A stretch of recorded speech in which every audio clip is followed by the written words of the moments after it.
A Polícia Civil afirmou hoje que faltam poucos elementos, né, para a conclusão do inquérito sobre a morte do Gari Laudemir Fernandes. E ao mesmo...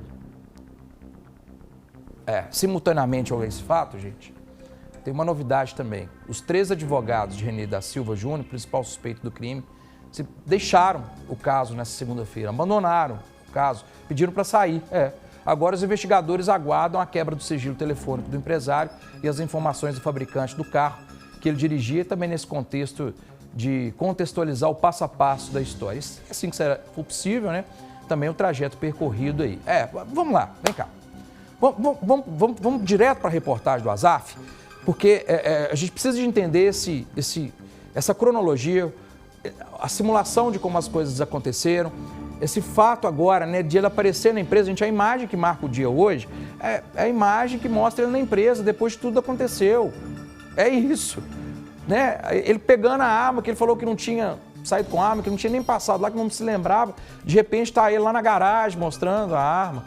São os novos elementos dessa história toda, né? Cada dia uma imagem nova para contar como tudo aconteceu. A reportagem do Azaf. Dissimulado. Esse é o termo usado pelos delegados para definir o perfil de René da Silva Júnior, de 47 anos. As novas imagens cedidas pela Polícia Civil mostram quando ele chega ao trabalho. René era diretor em uma empresa de alimentos em Betim, na Grande BH. Ele cumprimenta os colegas, abraça e até sorri. Ele tentou manter uma rotina normal, justamente para ludibriar a polícia e para que a gente não acreditasse que ele teria cometido esse crime. A todo momento, desde o início, desde o flagrante até a continuidade das investigações, ele negou os fatos. E isso é uma postura que condiz com tudo aquilo, com toda aquela rotina que ele teve durante o dia. Essa outra cena é crucial para a polícia. 1h40 da tarde, René chega ao prédio onde mora, em Nova Lima. Ainda na garagem, ele guarda a arma usada no crime dentro da mochila preta. Isso ajuda a desconstruir a tese dele de que ele foi trabalhar normal, depois voltou para casa, desceu com os cachorros e foi malhar na academia. Além das provas subjetivas, né, do reconhecimento pelas testemunhas, além do carro estar nas imagens, na rua dos fatos, esses elementos, tanto os laudos periciais quanto essas imagens, demonstram realmente que ele estava armado e que ele acabou de cometer o crime. Às 2h43, ele leva os cachorros para passear na área de lazer do prédio. René já está de blusa branca e bermuda azul, falando ao telefone. Ele também parece tranquilo. Repare que é a mesma roupa em que é preso horas depois na academia. Ele simplesmente omite que passou pelo local do fato. Isso mostra aí como disse o doutor Matheus anteriormente também, ele mostra uma vontade de, uma intenção de ludibriar o nosso entendimento, né, as nossas convicções de acordo com as provas que nós colhemos depois. A polícia não tem dúvida de que René é o principal suspeito do crime. Até o momento, a gente tem um vasto arcabouço probatório de elementos subjetivos e também de elementos objetivos que demonstram e que apontam a autoria para o suspeito que encontra-se preso. De acordo com a Polícia Civil, ainda faltam elementos para que o inquérito seja concluído, como, por exemplo, dados da quebra do sigilo telefônico para saber, talvez, se o René tenha sido orientado após o crime e também o trajeto em que o carro fez. Demora um pouquinho, porque a gente não tem a senha do aparelho, mas aí, por meio de um programa, nós vamos extrair esses dados do aparelho. Além da quebra de sigilo do aparelho telefônico, a gente solicitou à empresa BYD, que é a dona do veículo, né, que é a montadora do veículo em que ele estava, a gente pediu os dados de GPS e o ofício judicial foi expedido na quinta-feira e deram um prazo de 5 dias para que as empresas respondam, tanto a empresa do carro quanto a empresa que fornecia um chip, né, para o carro, que é a operadora Claro. Por que ele passa ali pela região oeste? O que ele fala? Ele, na verdade, ele estava no caminho normal do trabalho dele. Só que, ao que a gente apurou até então, houve um desvio por questões de trânsito. Ele, segundo ele não é da cidade de Belo Horizonte, então ele estava sendo guiado pelo aplicativo, pelo GPS, e o GPS teria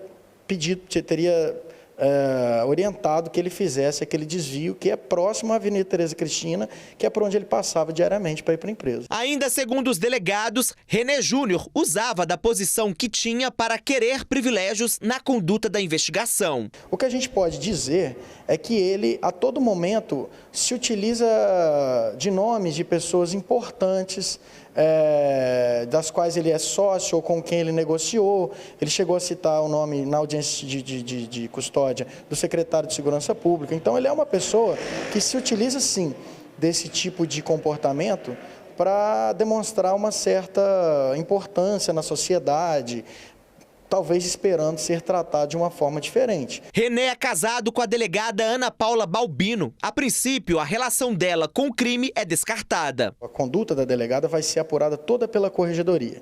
No entanto, a gente ainda tem a extração dos dados do aparelho celular e assim que essa extração vier, nós vamos analisar e ver se ela tinha ciência de algo. Se eventualmente tiver, ela vai sim entrar nas investigações desse inquérito do homicídio. Várias são as hipóteses. Pode ser que ela... É uma hipótese, né? Pode ser que ela apareça tendo ciência de alguma orientação, a gente não sabe.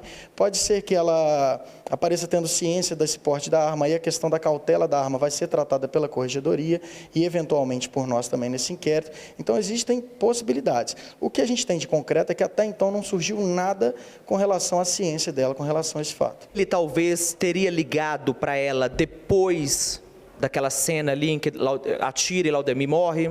Também vamos apurar se houve esse tipo de contato e o que eventualmente foi falado entre eles. Ainda segundo a polícia, Ana Paula não sabia que o marido pegava a arma. Ela se mostrou muito surpresa, ela foi muito colaborativa durante as investigações, forneceu acesso à casa dela, indicou onde estava a arma de fogo, forneceu informações do veículo que a gente solicitou, mas a conduta dela em relação a outras questões, cautela de arma, questões administrativas, serão investigadas pela corregedoria. Pelo depoimento prestado por ela na Corregedoria de Polícia Civil, que nos foi fornecido para a instrução do nosso inquérito, ela não tinha conhecimento desse tipo de conduta dele, de frieza ou mesmo de enganação. Ela disse não tinha, até onde a gente tem conhecimento, que ela também não sabia dessas agressões anteriores, porque consta dos autos também que ele tem uma agressão anterior, uma lesão corporal grave contra uma ex-companheira.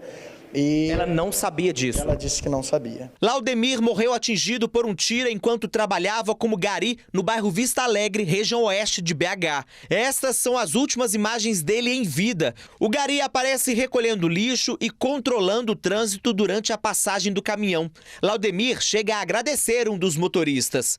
Esta outra cena é quando já está baleado e cai no chão. Vídeos enviados pela família de Laudemir mostram a última vez que ele saiu de casa em Contagem, na região metropolitana. Era madrugada, pouco mais de 3h50, horário que ele costumava sair para ir ao trabalho.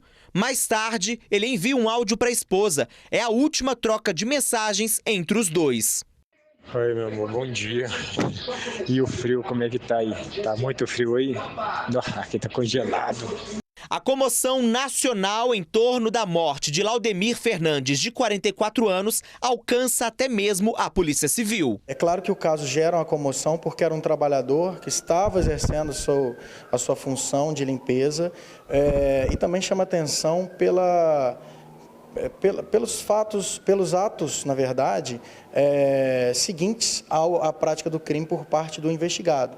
Então, acredito que isso tudo chame muita atenção, né? Porque não houve tentativa de socorro, há uma negativa veemente por parte dele com relação à prática do crime.